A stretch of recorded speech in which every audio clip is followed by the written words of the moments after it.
So, good evening, everyone. Really lovely to have you at our second session of our Vocal Health Toolkit series. And this is working in the classroom with Charles MacDougall. So, Charles has so much experience of working with young people and with teachers in the classroom through his work with Gabrielle Raw, Voices Foundation, I'm sure many other things as well that he could talk to us about, his freelance work as well. So, we're delighted to have him leading this session.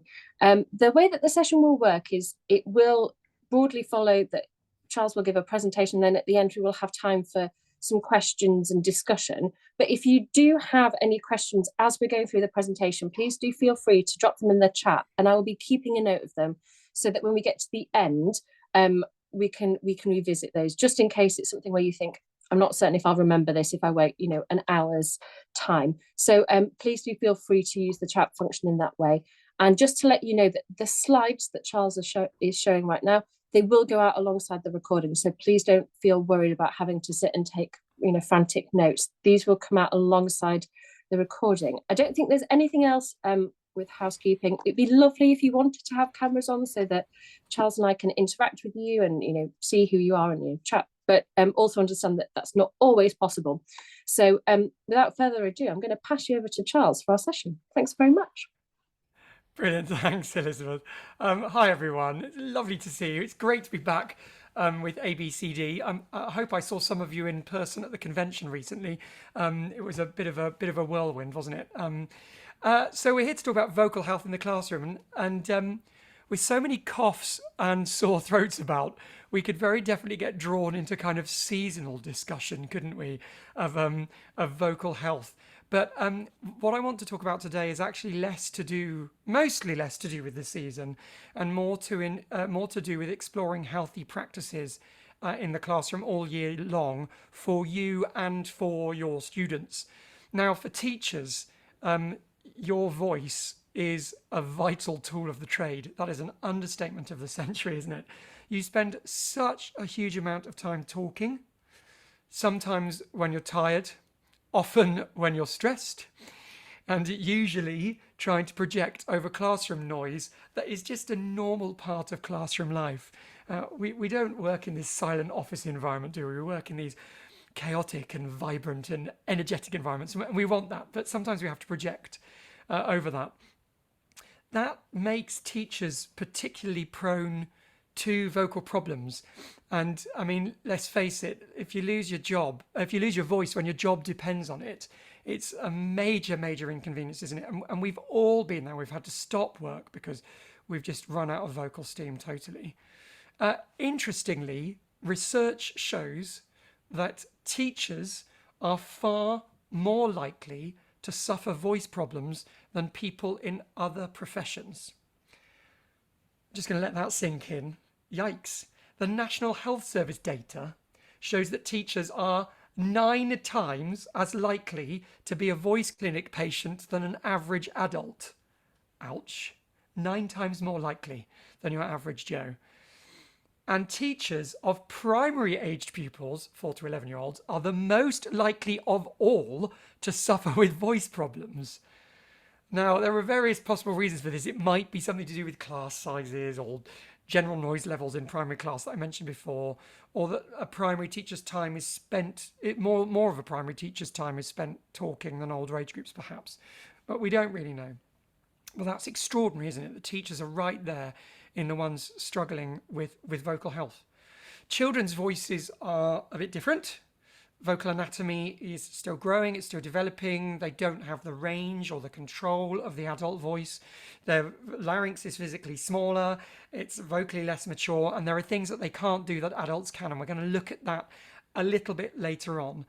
But understanding the basics of healthy vocal technique and helping your students to adopt them is, for me, the hugest part of the responsibility of being a singing leader. And there are so many responsibilities we have, but actually imparting those basics of healthy vocal technique and helping your students access them, for me, really is a central pillar of what we do.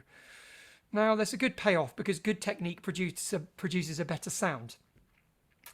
And for the subject of today, it protects the voice from unnecessary fatigue and for damage, And of course, we're just setting those students up, aren't we? We're the beginning of their journey, sometimes the middle of their educational journey. And we're setting them up for later life if they want to continue with singing or public speaking or acting or anything where they're going to become a vocal super user.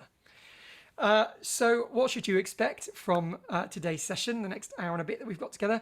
Well, you should expect some work on establishing the components of healthy singing technique and incorporating them into your warm-up. That will come as no surprise for anybody that knows me. I love to talk about that.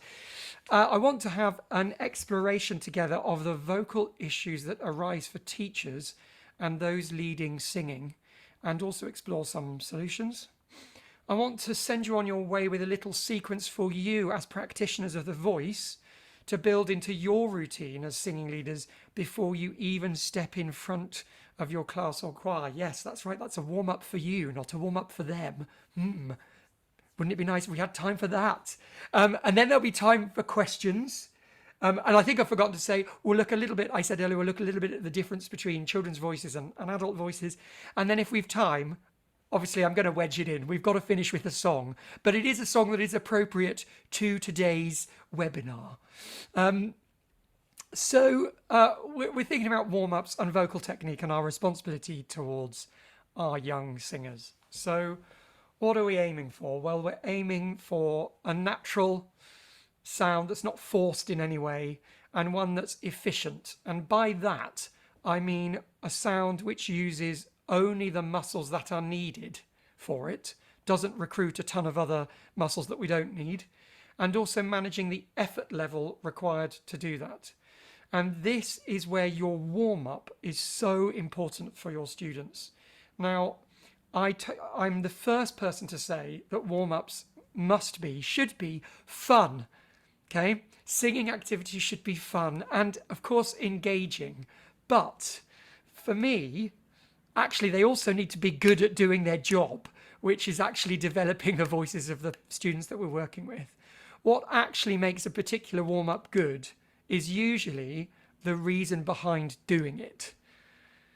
And knowing the reason behind why we do what we do can really help teachers to design warm-up activities that are not only engaging and fun, but actually help young singers, develop a truly healthy vocal technique. And this is the best bit, often without them even realizing that they're doing it. So guess what? Couldn't help myself. I've put together a little warm-up sequence for you, which I'd like you to do with me, because I don't know about you, I've been sat at the desk all day. I'm itching to get up and leap around. Not too much. I'm slightly restricted for space. I might smash a vase and then I'll be in trouble with my husband.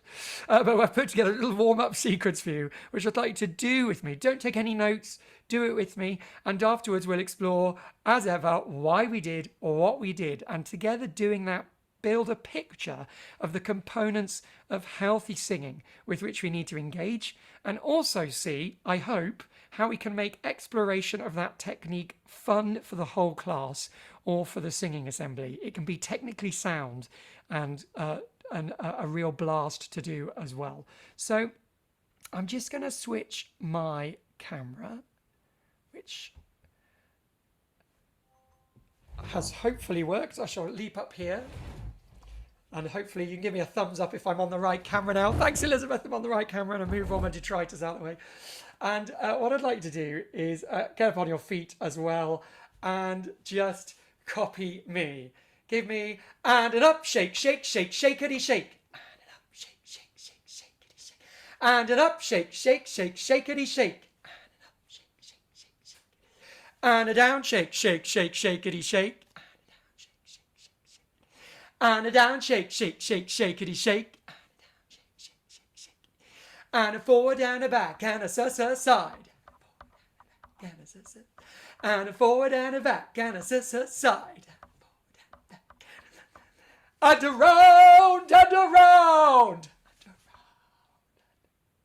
And around and around.